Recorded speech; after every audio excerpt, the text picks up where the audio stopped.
Good morning, children. Welcome you all for a new session of Class 10 First Language English. Children, hope all of you are safe and healthy. And I know that you have been following all the classes which has been telecasted in DD1 Chandana. And I also hope that you are following it and practicing it. So, before we begin, I just want to start with one quote, that is,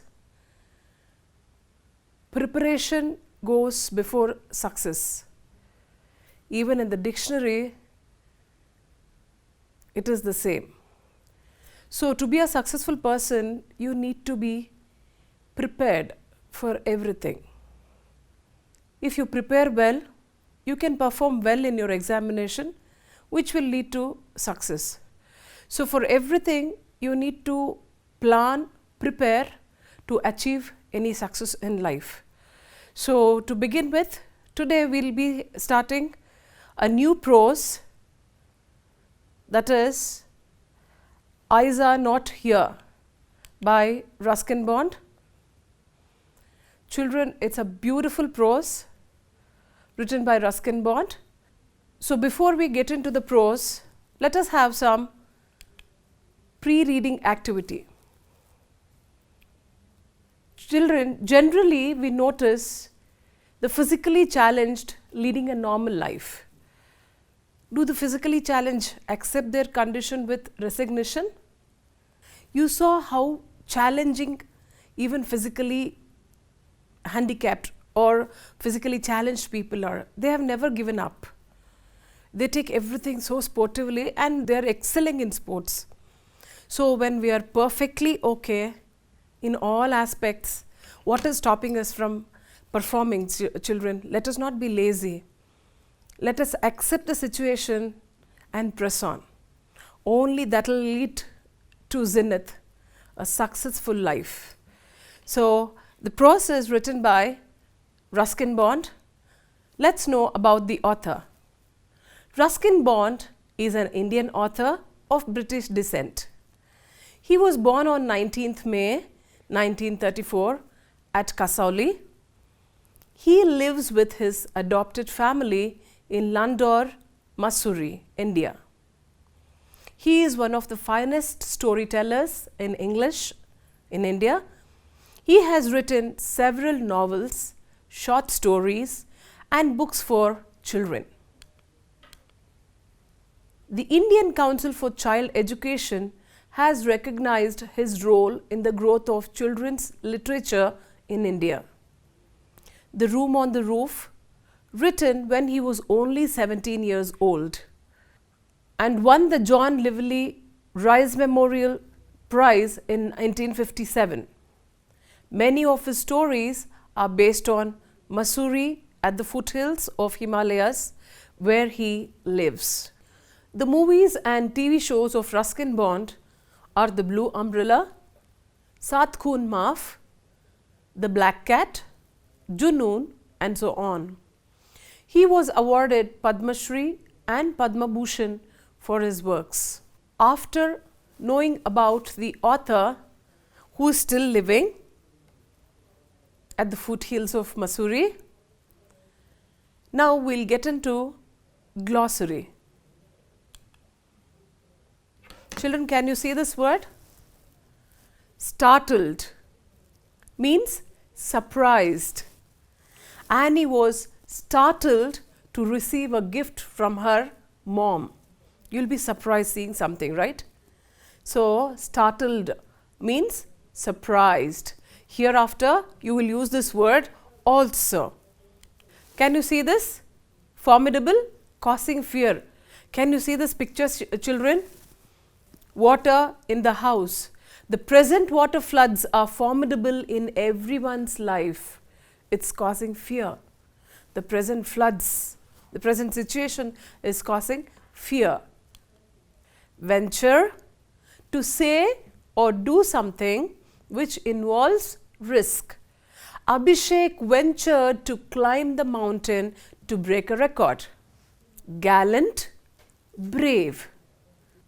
Children, when we are saying these words, I expect you to repeat after me. Gallant, brave. Indian soldiers are so gallant who are protecting our country day and night. Is it not, children? They are so brave. They are not worried about the hot sun, the shivering weather, rains, nothing. They are just protecting us. Indian soldiers are so gallant who are protecting our country day and night. Linger, stay for a while. Say, linger, stay for a while. The sight of the beach where Nisha played is still lingering in her mind. The sight of the beach where Nisha played is still lingering in her mind. Reverie, daydream. Reverie, daydream. Samantha was in reverie the whole day. Even we love to daydream sometimes, right? Yes, all of us dream about so many things sitting in one place. That is called reverie. Now, let's analyze the prose. The eyes are not here. In the beginning, the narrator was alone in the compartment and he was traveling to Rohana. Then a girl got in. The girl's parents probably came along to show her off, who seemed very anxious about her comfort, and the woman gave the girl detailed instructions. So now you can imagine a train compartment where the traveler or the narrator was traveling alone to Rohana. Then a girl enters the compartment. Probably her parents came to send her, who seemed very anxious about her comfort. So even your parents will take uttermost care when you're traveling alone. So they gave the detailed instructions what she should do. As to where to keep her things, when not to lean out of a window, and how to avoid speaking to strangers. So where to keep your things, you should take care of your things when you're traveling, and not to lean out of a window, which is really dangerous when traveling in bus also, or your car, or whatever it is. Parents or elders will give instructions to the children not to put their hand out of the window, right? And how to avoid speaking to strangers. That is the first and foremost instruction given by all the parents, that not to talk to strangers. So all these instructions were given to that girl. As the narrator was totally blind at that time, his eyes sensitive only to light and darkness. So he was unable to tell the looks of the girl, but he knew she wore slippers from the way they slapped against her heels. Amidst all this, he liked the sound of her voice. So now I think by now you must have understood that the narrator is totally blind and his eyes are sensitive only to the light and the darkness. Means he was not born blind. Now, as the narrator was totally blind at that time, so now he has become blind. But he was with this blindness, because he had lost his vision, he was not able to describe how the girl looks. But he can make out that she was wearing the slipper because it slapped against her heels. In Kannada, we call it as himmidi. So, heels. So, with all this, he could still hear her voice, because he, all of a sudden, he speaks and she is shocked to know that somebody else is there in the compartment. She says that I didn't notice you. I didn't know that you are here. So, the narrator prevented her from discovering that he was blind, he thought, and kept himself to his seat.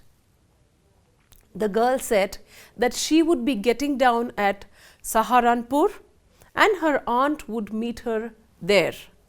So, he thought, let her not discover that he is not able to see, he has lost his vision or he is blind. So that's why he kept himself to his seat. But she said that she will get down at Saharanpur, where her aunt will come to fetch her or to meet her. So he thought he would not be too familiar. The girl asked him where he was going. He replied that he was going to Dehra and then to Mussoorie. The girl was excited and told him that he is too lucky to go to Mussoorie. She loves those hills, especially in October. So, because when he came to know that his aunt is coming, he said, let me not be too familiar with the girl. And that girl herself asked him where he was going. He said that he is going to Dehra, then to Mussoorie. Children, if you happen to just see few pictures of Mussoorie, it's just awesome. And if you, I think all of you are into gadgets now, just try to see the video of Mussoorie, Dehra and all those places. It is wonderful. The nature is so beautiful there. So that's why she says that he is so lucky to go to Mussoorie, especially in the month of October. It would be more beautiful. So the narrator recalled his memory that the hills are covered with wild dahlias, the sun is delicious, and at night you can sit in front of the log fire and listen to some music. How beautiful. Is it not, children? Just sitting among the nature, enjoying the nature, and especially in the night time sitting in the front of a log fire and listening to some music. Children, music has got that strength which can cure anything, depression as well as disease. Now let's move on. While the speaker was describing all this, she remained silent. So he wondered if his words had touched her or whether she thought him a romantic fool. So when he was talking or describing about the scene of Mussoorie, she remained silent. Then he thought, why this girl is silent? Maybe in that way he must have explained where his description must have touched her, or she must have thought that he is a romantic fool. He also thought whether she noticed that he was blind. But when she asked him to look out of the window, he moved easily along the berth and felt for the window ledge. For a moment, he thought whether she noticed that he is a blind.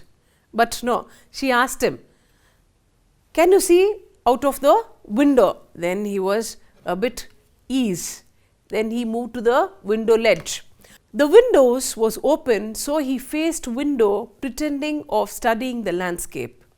He heard the panting of the engine, the rumble of the wheels, and in his mind's eye, he could see the telegraph post flashing by. So this is the description of the landscape. Okay, even though he is blind, he was just pretending to study the landscape where he could hear the panting of the engine, rumble of the wheel, and because of that he could also feel that the telegraph post flashing by. Then he ventured whether she noticed that the trees seemed to be moving while they seemed to be standing still. The girl said that it always happens while travelling. Then she asked him that is he able to see any animals, and hardly any animals left in the forest near Dehra. Children, we need to protect our forests. All the animals have been killed and we are cutting down the forest just to build buildings. So that is what she meant here. Hardly any animals are found. He says, can you just make out that when the train is moving, we feel that we are still and all the trees and whatever we see outside the train seems to be moving. She says it always happens. Even you must have felt, right? You are sitting there and all the trees or animals, whatever is there, that has been moving. After seated silently for a while, the speaker told the girl that she has an interesting face, becoming a bit daring, and it was a safe remark too. So, after sitting for some time, he said that the girl has got an interesting face. Few girls can resist flattery. She laughed pleasantly, a clear, ringing laugh. So, when somebody praises, girls feel nice. Not only girls, everybody. We need appreciation and praises, right? So, few girls can resist flattery. The girl's reply was so beautiful. She told that it's nice to be told that she has an interesting face, because she's tired of people telling her that she has a pretty face. She said, it's nice to hear that you are telling me I have an interesting face, because I'm tired of hearing everybody saying that I have a pretty face. This is a different comment from somebody. So, he commented, well, an interesting face can also be pretty. So, she said that he is very gallant young man, and asked him why was he so serious. By then, he said that they will reach at her station, so she too felt it was short journey but a pleasant one.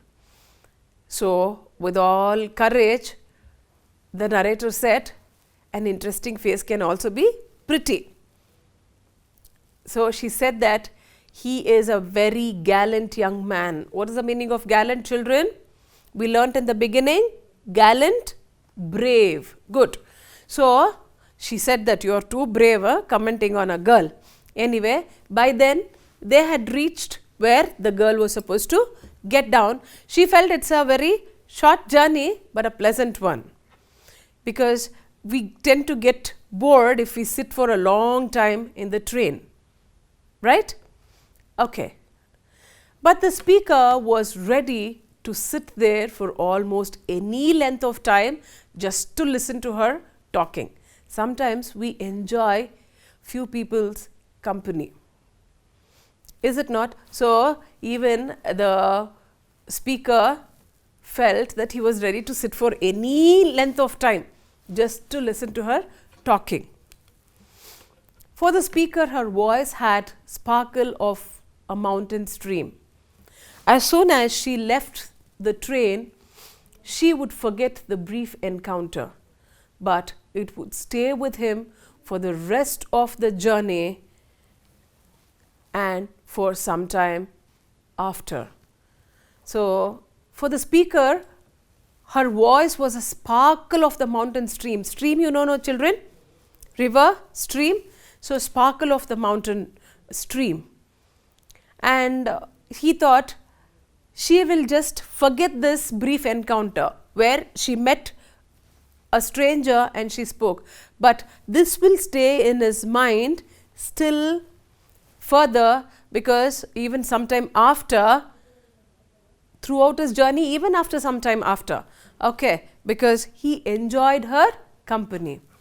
The girl began to collect her things and set to get down.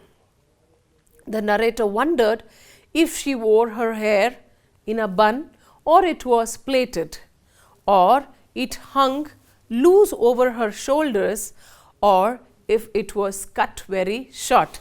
Now, the narrator, since he is blind, he just want to know how she had made her hair, whether it was in a bun or plaited, or it was hung loose over her shoulder, or very short hair. Okay. Goodbye, said the girl. She was standing very close to him, so close that the perfume from her hair was tantalizing. He wanted to raise his hand to touch her hair, but she moved away and only the perfume still lingered where she had stood. So, she was set to go out of the train and she was standing very close to him. So, the perfume was, just tantalizing. So, he wanted to raise his hand and touch her hair, but she moved away, but the perfume of her hair was still lingered there, means which stayed there, lingered. We learnt that in the glossary. Yes. You may break, you may shatter the vase if you will, but the scent of the roses will linger there still. So beautifully written, this, children. You may break the vase. When you break the vase, the flowers will just scatter, but the scent of rose will still linger there. This is the presence or friendship with the good people means this. You will learn so much, you will love to be in their presence, or whatever the good thoughts they have shared will be lingering. So even though the good people, they don't stay with you, they are not with you anymore, they die, but the words of them, the presence which made you comfort will still linger in your mind forever. The girl got down and a new passenger got in. The speaker returned to his berth. The guard blew his whistle and they moved off. Once again, the speaker had a game to play with a new fellow traveler. The train gathered the speed. So the girl got down from the train, a new passenger came. So now again, the narrator should pretend that he is not blind. The new passenger broke into the speaker's reverie, saying that the speaker must be disappointed because he is not so attractive as a travelling companion as the one who just left. How beautiful, children. Now the passenger, when the speaker was quiet, the passenger spoke, saying that he must be disappointed because he is not so attractive as the companion who just left, got down from the train. So the speaker was inquisitive to know whether the girl's hair was long or short. The new passenger said that he never remembered that, but it was her eyes he noticed. She had beautiful eyes, but they were of no use to her. She was completely blind. And didn't the speaker notice it? Children, how beautifully written. You know, whenever I come to this paragraph in the classroom, I too feel, very much touched, because the passenger says he did not notice her hair, but he still remembers her eyes. It was so beautiful, but it was for no use for her, since she was completely blind. And the co-passenger is asking the speaker that didn't he notice that she is blind. How sad, no, children? But both of them pretended that both of them are able to see and they are not blind. Children, I think you understood the passage which was read by me and we analyzed it. Children, now you have to recall all the glossary what you learnt, and I have read the prose and we analyzed the prose. We have learnt modal verbs.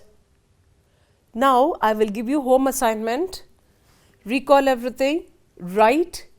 Please make sure that you show it to your teacher and get it evaluated. Okay? Now, read this question, children. Why did the narrator feel that he would never be able to discover something about the girl's looks? What did the narrator infer when the girl was startled by his voice?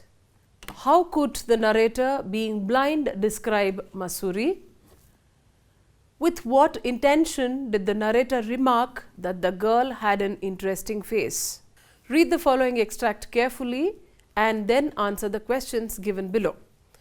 You may break, you may shatter the verse if you will, but the scent of the roses will linger there still. What is the figure of speech used in the passage above? What is the verse compared to? What does the shattering of the vase refers to? What does the scent of the roses refer to? Complete the following sentence with the most appropriate alternative. So, you have to choose the correct alternative from A to D. A besides, B even though, C in spite of, D having. Do you enjoy dash cricket? So, the options are A to play, B to playing, C for playing, D playing. So, let us see the correct answers. In spite of our many faults, our parents love us. Do you enjoy playing cricket? Okay, now we are really looking forward dash you again. Options are A to seeing, to see and seeing. Fourth one, the balloon dash when the child stepped on it. Option A burst, B bursted, C has bursted, D had bursted. So, let us see what are the answers. We are really looking forward to see you again.